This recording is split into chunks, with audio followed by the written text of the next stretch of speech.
नमस्कार दोस्तों, स्वागत है आपका हमारे इस चैनल द साहित्य नाव पर। अपने उपन्यास गोदान को आगे बढ़ाते हुए चलते हैं उसके भाग 30 की ओर। मिल करीब करीब पूरी जल चुकी है, लेकिन उसी मिल को फिर से खड़ा करना होगा। मिस्टर खन्ना ने अपनी सारी कोशिशें इसके लिए लगा दी हैं। मजदूरों की हड़ताल जारी है, मगर अब उससे मिल मालिकों को कोई विशेष हानि नहीं है।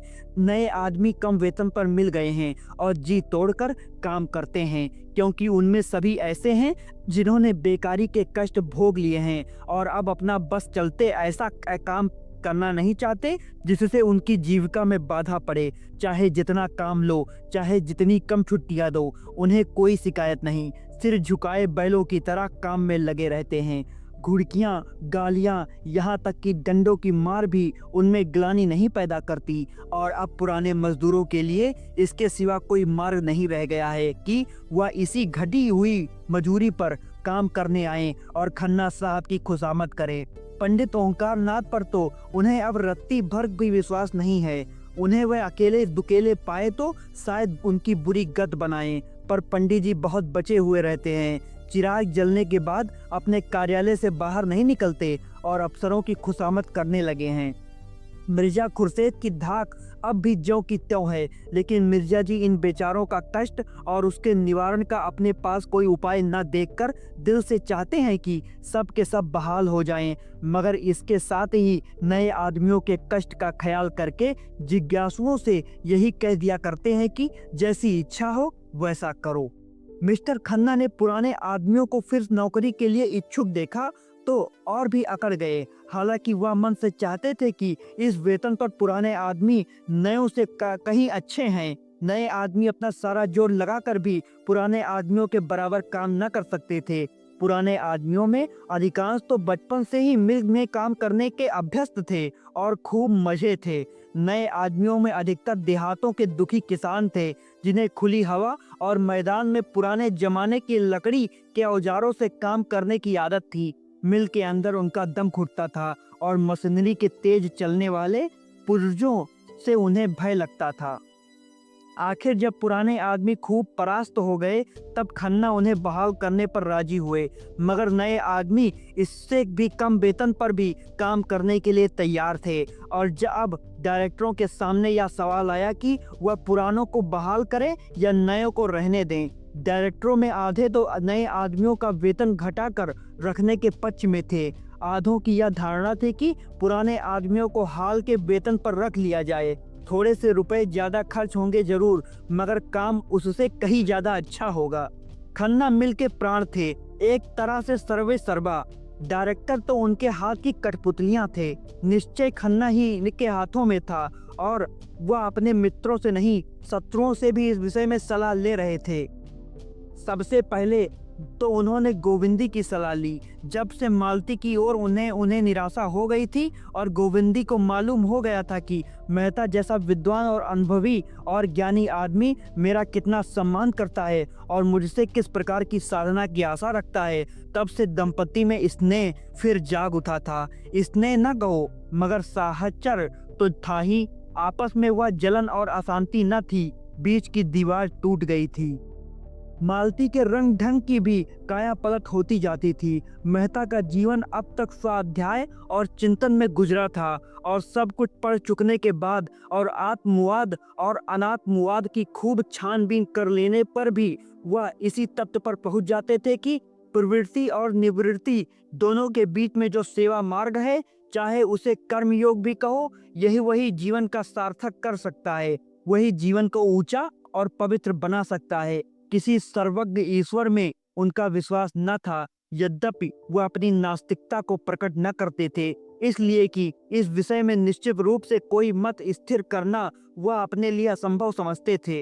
पर यह धारणा उनके मन में दृढ़ हो गई थी कि प्राणियों के जन्म मरण, सुख दुख, पाप पुण्य में कोई ईश्वरीय विधान नहीं है। उनका ख्याल था कि मनुष्य ने अपने अहंकार में अपने को इतना महान बना लिया है कि उसके हर एक काम की प्रेरणा ईश्वर की ओर से होती है। इसी तरह वह टिड्डियों भी ईश्वर को उत्तरदायी ठहराती है, जो अपने मार्ग में समुद्र आ जाने पर अरबों की संख्या में नष्ट हो जाती हैं। मगर ईश्वर के यह विधान इतने अज्ञेय हैं कि मनुष्य की समझ में नहीं आते। तो उन्हें मनाने से ही मनुष्य को क्या संतोष मिलता है। ईश्वर की कल्पना का एक ही उद्देश्य उनकी समझ में आता था और वह था मानव जीवन की एकता। एकात्मवाद और सर्वात्मवाद या अहिंसा तत्व को वह आध्यात्मिक दृष्टि से नहीं, भौतिक दृष्टि से ही देखते थे।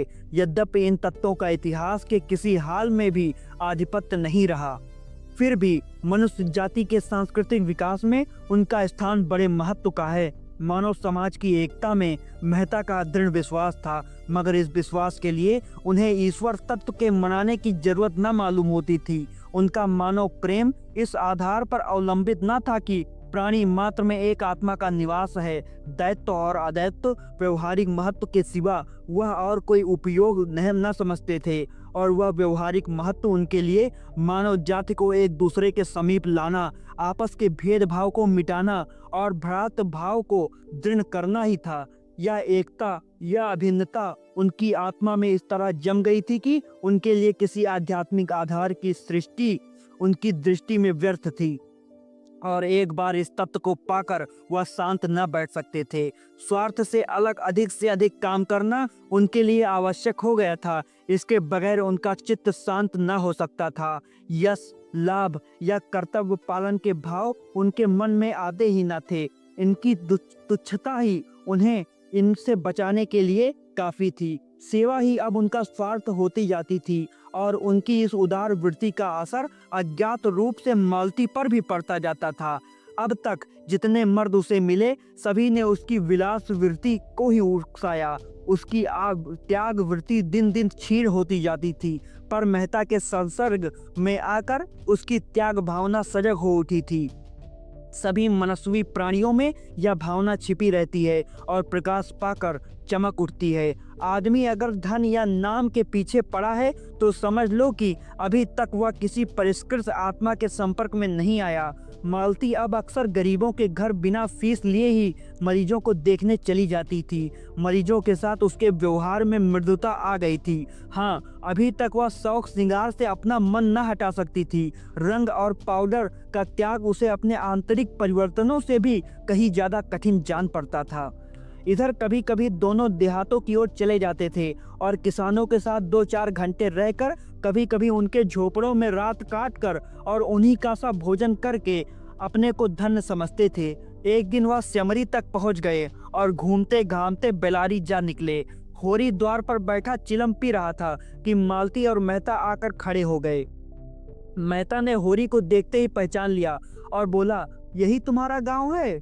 याद है, हम लोग राय साहब के यहाँ आए थे और तुम धनुष यज्ञ की लीला में माली बने थे। होरी की स्मृति जाग उठी, पहचाना और पाटेश्वरी के घर की ओर कुर्सियां लाने चला। मेहता ने कहा, कुर्सियों का कोई काम नहीं, हम लोग इसी खाट पर बैठे जाते हैं। यहाँ कुर्सी पर बैठने नहीं, तुमसे कुछ सीखने आए हैं।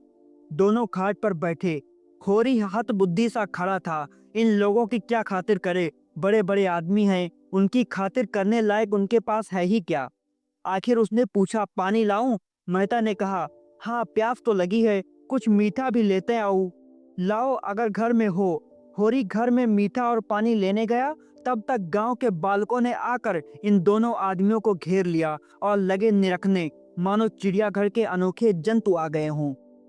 सिल्लो बच्चे के लिए किसी काम से चली जा रही थी। इन दोनों आदमियों को देखकर कौतूहल वश ठिठक गई। मालती ने आकर उसके बच्चे को गोद में ले लिया और प्यार करती हुई बोली, कितने दिनों का है? सिल्लो को ठीक ना मालूम था। एक दूसरी औरत ने बताया, कोई साल भर का होगा। क्यों री? सिल्लो ने समर्थन किया। मालती ने विनोद किया, प्यारा बच्चा है, इसे हमें दे दो। सिल्लो ने गर्व से फूलकर कहा, आप ही का तो है, लो मैं इसे ले जाऊं। ले जाइए, आपके साथ रहकर आदमी हो जाएगा।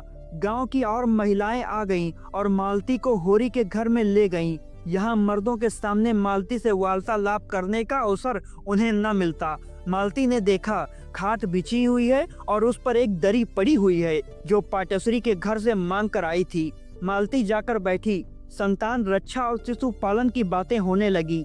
औरतें मन लगाकर सुनती रहीं। धनिया ने कहा, यहाँ यह सब सफाई और संयम कैसे होगा सरकार? भोजन तक का ठिकाना तो है नहीं।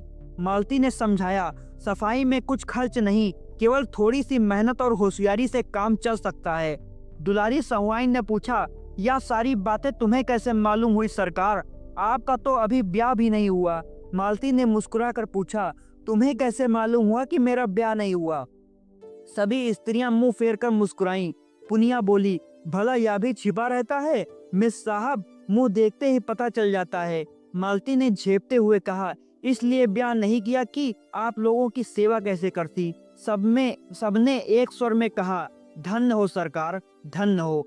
सिलिया मालती के पांव दबाने लगी। सरकार कितनी दूर से आई हैं, थक गई होंगी। मालती ने पांव खींचकर कहा, नहीं नहीं, मैं थकी नहीं हूँ, मैं तो हवा गाड़ी पर आई हूँ। मैं चाहती हूँ आप लोग अपने बच्चे लाएं तो मैं उन्हें देखकर आप लोगों को बताऊं कि आप इन्हें कैसे तंदुरुस्त और निरोग रख सकती हैं। जरा देर में 20-25 बच्चे आ गए। मालती उनकी परीक्षा लेने लगी। कई बच्चों की आंखें उठी थी, उनकी आंखों में दवा डाली। अधिकतर बच्चे दुर्बल थे, जिसका कारण था माता पिता को भोजन न मिलना। मालती को यह ज्ञान पर आश्चर्य हुआ कि बहुत कम घरों में दूध होता है, घी के तो सालों दर्शन नहीं होते। मालती ने यहाँ भी उन्हें भोजन करने का महत्व समझाया, जैसा वह सभी गांव में किया करती थी। उसका जी इसलिए जलता था कि ये लोग अच्छा भोजन क्यों नहीं करते। उसे ग्रामीणों पर क्रोध आ जाता था। क्या तुम्हारा जन्म इसलिए हुआ है कि तुम मर मर कर कमाओ और जो कुछ पैदा हो उसे खा न सको? जहाँ 2-4 बैलों के लिए भोजन है, 1-2 गाय भैंसों के लिए चारा नहीं है, क्यों ये लोग भोजन को जीवन की मुख्य वस्तु न समझकर उसे केवल प्राण रक्षा की वस्तु समझते हैं? क्यों सरकार से नहीं कहते कि नाम मात्र के ब्याज पर रुपए देकर उन्हें सूदखोर महाजनों के पंजे से बचाएं? उसने जिस किसी से पूछा, यही मालूम हुआ कि उनकी कमाई का बड़ा भाग महाजनों का कर्ज चुकाने में खर्च हो जाता है। बंटवारे का मर्ज भी बढ़ता जाता है। आपस में इतना वैमनस्य था कि शायद ही कोई 2 भाई एक साथ रहते हों। उनकी इस दुर्दशा का कारण बहुत कुछ उनकी संकीर्णता और स्वार्थपरता थी।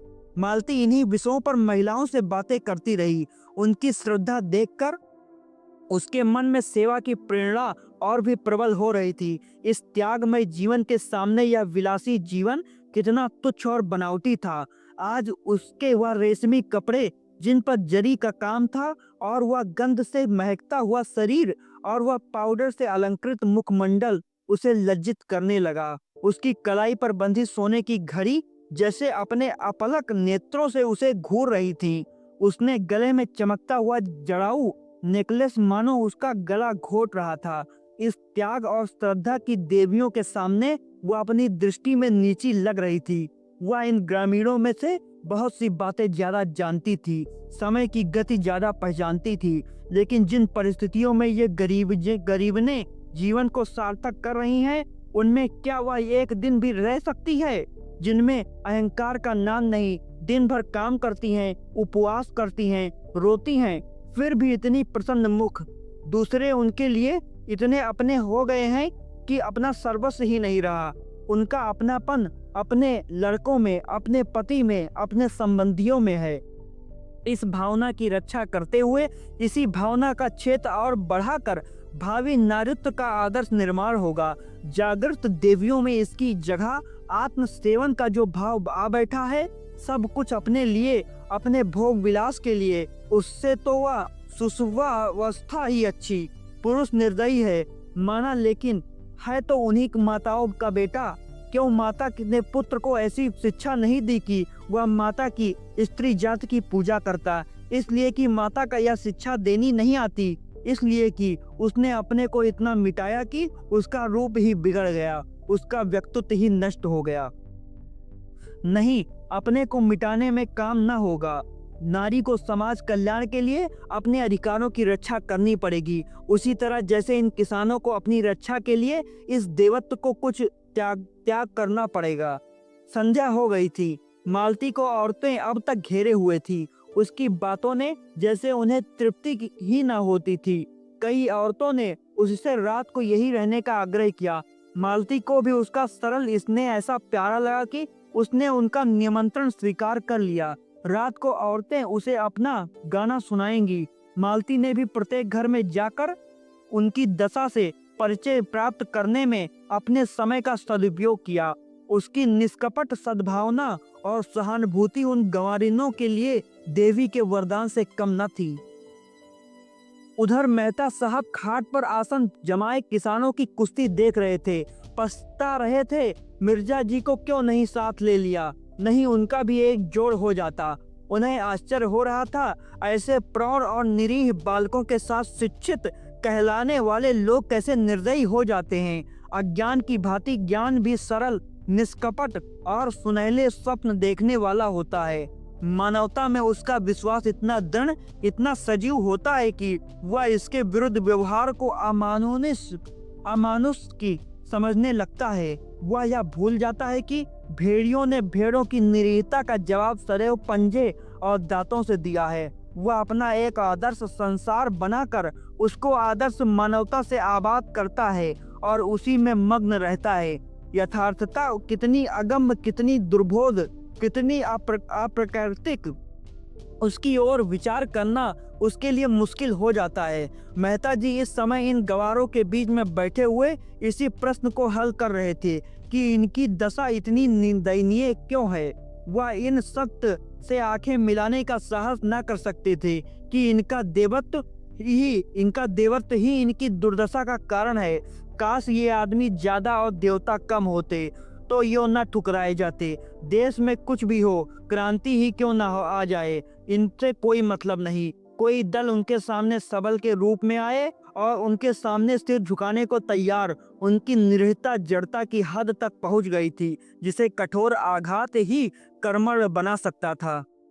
उनकी आत्मा जैसे चारों ओर से निराश होकर अब अपने अंदर ही टांगे तोड़कर बैठ गईं। उनमें अपने जीवन की चेतना ही जैसी लुप्त हो गई है। संध्या हो गई थी। जो लोग अब तक खेतों में काम कर रहे थे वे दौड़े चले आ रहे थे। उसी समय मेहता ने मालती को गांव की कई औरतों के साथ इस तरह तल्लीन होकर एक बच्चे को गोद में लिए देखा मानो वह भी उन्हीं में एक है। मेहता का हृदय आनंद से गदगद हो उठा। मालती ने एक प्रकार से अपने को मेहता पर अर्पण कर दिया था। इस विषय में मेहता को अब कोई संदेह न था, मगर उसी तक उनके हृदय में मालती के प्रति अब उत्कृष्ट भावना जागृत न हुई, जिसके बिना विवाह का प्रस्ताव करता उनके लिए हास्यजनक था। मालती बिना बुलाए मेहमान की भांति उनके द्वार पर आ खड़ी हो गई थी और मेहता ने उसका स्वागत किया था। इसमें प्रेम का भाव न था, केवल पुरुषत्व का भाव था। अगर मालती उन्हें इस योग्य समझती है कि उन पर अपनी कृपा दृष्टि फेरे तो मेहता उसकी इस कृपा को अस्वीकार न कर सकते थे। उसके साथ ही वह मालती को गोविंदी के रास्ते से हटा देना चाहते थे और वह जानते थे मालती जब तक आगे पांव जमा न लेगी वह पिछला पांव न उठाएगी। वह जानते थे मालती के साथ छल करके वह अपनी नीचता का परिचय दे रहे हैं। इसके लिए उनकी आत्मा उन्हें बराबर धिक्कारती रही थी, मगर जो जो वह मालती को निकट से देखते थे उसके मन में आकर्षण बढ़ता जाता था। रूप का आकर्षण तो उन पर कोई असर न कर सकता था, यह गुण का आकर्षण था। वह यह जानते थे जिसे सच्चा प्रेम कह सकते हैं केवल एक बंधन में बंधे जाने के बाद ही पैदा हो सकता है। इसके पहले जो प्रेम होता है वह तो रूप की आसक्ति मात्र है जिसका कोई टिकाव नहीं। मगर इसके पहले यह निश्चय तो कर लेना ही था कि पत्थर साहचर के खराद पर चढ़ेगा, उसमें खरादे जाने की क्षमता है भी या नहीं। सभी पत्थर तो खराद पर चढ़कर सुंदर मूर्तियां नहीं बन सजाते। इतने दिनों में मालती ने उनके हृदय के भिन्न भिन्न भागों में अपनी रश्मियां डाली थी, पर अभी तक वे केंद्रित होकर उस ज्वाला के रूप में न फूट पड़ी थी जिससे उनका सारा अंतस्थल प्रज्वलित हो जाता। आज मालती ने ग्रामीणों में मिलकर और सारे भेदभाव मिटाकर इन रश्मियों को मानो केंद्रित कर दिया और आज पहली बार मेहता को मालती से एकात्मता का भाव अनुभव हुआ। जो ही मालती गांव का चक्कर लगाकर लौटी उन्होंने इसे साथ लेकर नदी की ओर प्रस्थान किया। रात यही काटने का निश्चय हो गया। मालती का कलेजा आज न जाने क्यों धक धक करने लगा। मेहता ने मुख पर आज उसे एक विचित्र ज्योति और इच्छा झलकती हुई नजर आई। तो दोस्तों, यह था गोदान उपन्यास का भाग 30 का पार्ट 1। अब मिलते हैं भाग 30 के पार्ट 2 में। धन्यवाद दोस्तों।